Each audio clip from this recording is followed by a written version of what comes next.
Colorado is one of the premier craft beer brewing destinations. Yeah, it pumped more than $1 billion into our state economy last year. KRDO News Channel 13's Rana Novini takes us from home brew to craft brew. It's a story you'll only see here. 3 and 2. It combines chemistry, There's a lot of science. a dash of art, You can make that beer anything you want. and a healthy dose of patience. Basically let it sit for an hour for the most part. So, what do we want to use? A look inside the freezer tells you these guys take homebrew to another level. So we got like Nugget, we got some wild hops I picked, I got some hops back here that I grew in my backyard. The group brews for fun, I mean, we basically came up with this beer on a whim. but when it comes to going public, There's a lot of paperwork between this and selling it. they say maybe one day. These homebrewers took the leap. We're a 3-barrel system here. Behind the scenes at Smiling Toad Brewery, it's kegging day. The owner, known simply as Biff, I'm just like Prince, Cher, Madonna, just one name. started Smiling Toad because of his wife and a logistics problem. She was tired of me taking up all her space in the garage. She wanted to park the car inside, and I wasn't working at the time. She said, go ahead and start a brewery. At Manitou Brewing, though it's the only brewery in Manitou, Best brewery in Manitou.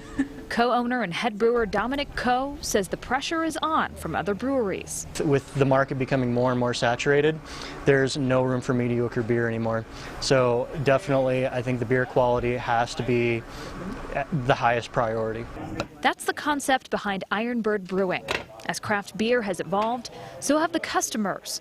They're learning the nuances and versatility of beer. You don't have to go up to Denver to get great craft beer. You can do it down here. And I think the scene is only going to get better. Opening a brewery is one thing, but how do you take it from the tap room to the register? For that answer, we're going to school. Ivywild School, where Southern Colorado's brewing behemoth has taken root. Well, I started as a hobby, when was that? Back in 1993, 92 and 93. The owner of Bristol Brewing says he started like everyone else, brewing at home, eventually selling craft beer to restaurants and then in liquor stores. That was driven a lot by our consumers saying, hey, you know, we'd love to have a six-pack and take it somewhere rather than have to come to the brewery each time to get it. But even as they grow, Mike Bristol says he wants to stay local. We would rather be part of the community and be part of something bigger. Our business model is sort of defined by having the local beer consumers support us, and so it just makes sense for us to support the community. It's sort of a circle, I think. A circle that started at home. Yeah. Science and art driven by passion It is an art. to craft something greater for customers who savor every last drop. It always comes back to the beer. If the beer is not great, none of the rest of it matters. In Colorado Springs, Rana Novini, KRDO News Channel 13.